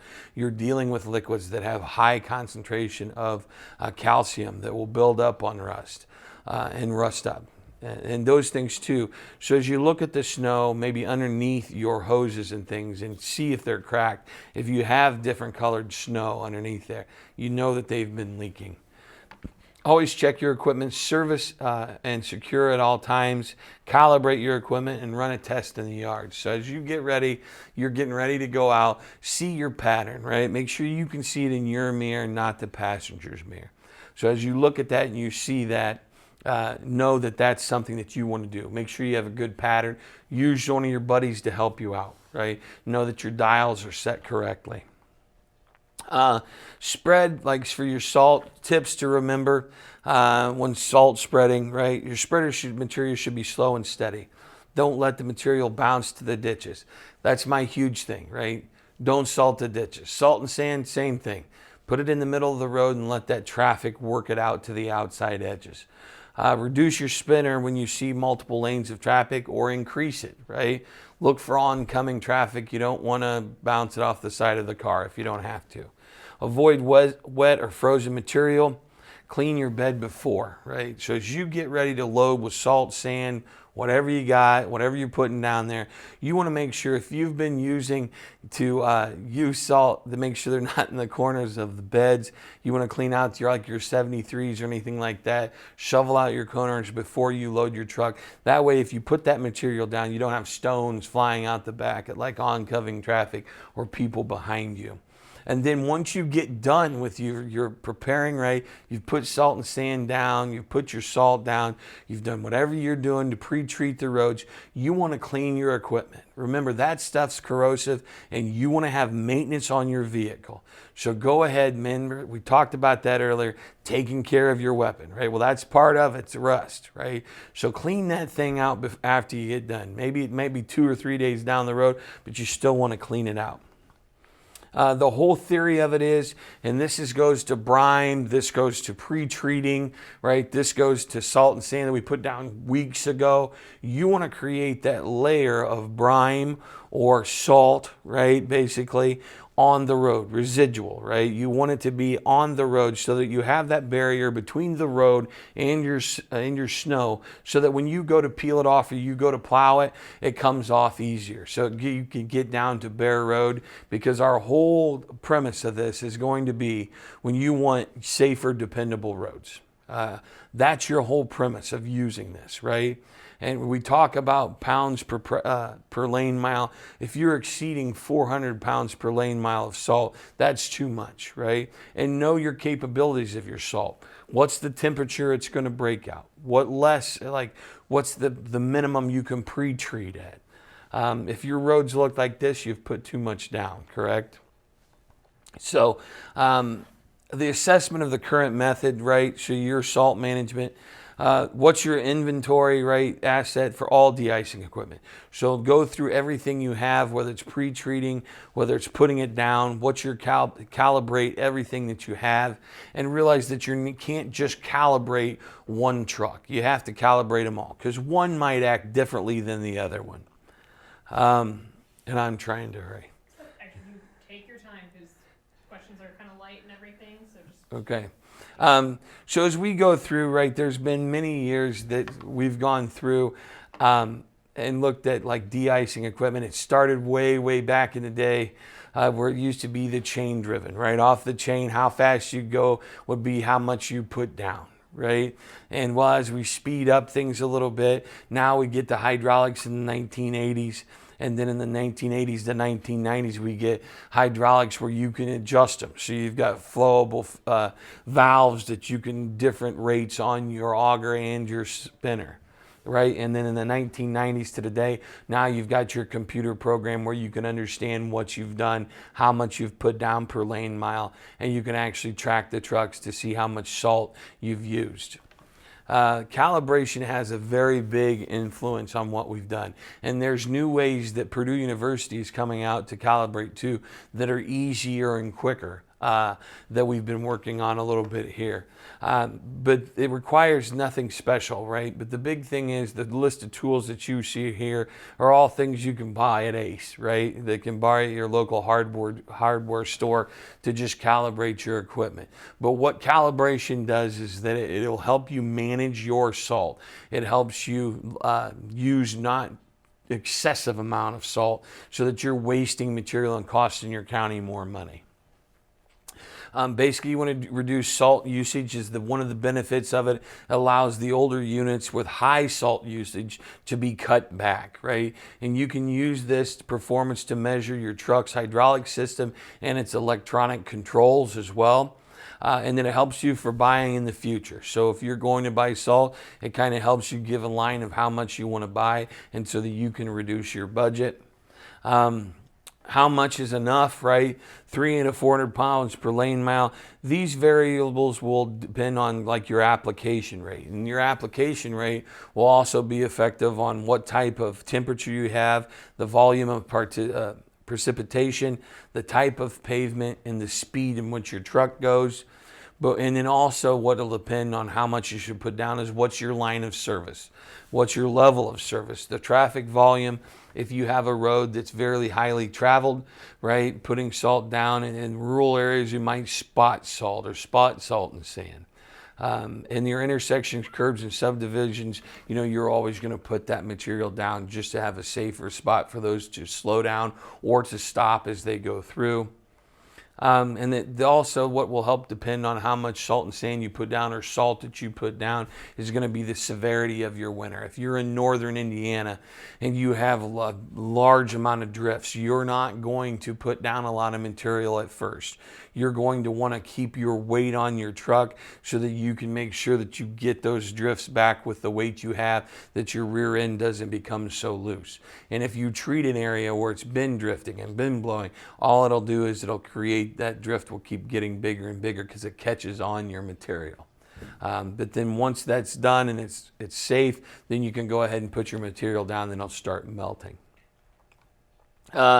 real quick is where you should hit on your spinner will determine where you want to put it. Make sure that wherever it hits on your spinner, that you can see it in your mirror. You don't see it in the ditches. And this is a little bit of Michigan Department of Transportation did a study years ago that shows that the speed is also going to help for your bounce and scatter, what you don't want. Right, 25 mile an hour, keep it mostly to the middle of the road, but as you speed up, 35 is a little too fast, and 45 you might as well put it in the ditches right as we go through. Blizzard of 2014, you can see drifts as high as the truck. Blizzard of 1978, same theory, a lot more snow though. So tips to remember, right? Stop before you go into subdivision, realize it's a completely different type of plowing. Pre-trip your truck anytime you can. Go through it, make sure you keep good maintenance, check your tires as often as you can. Remember to be in control of your vehicle.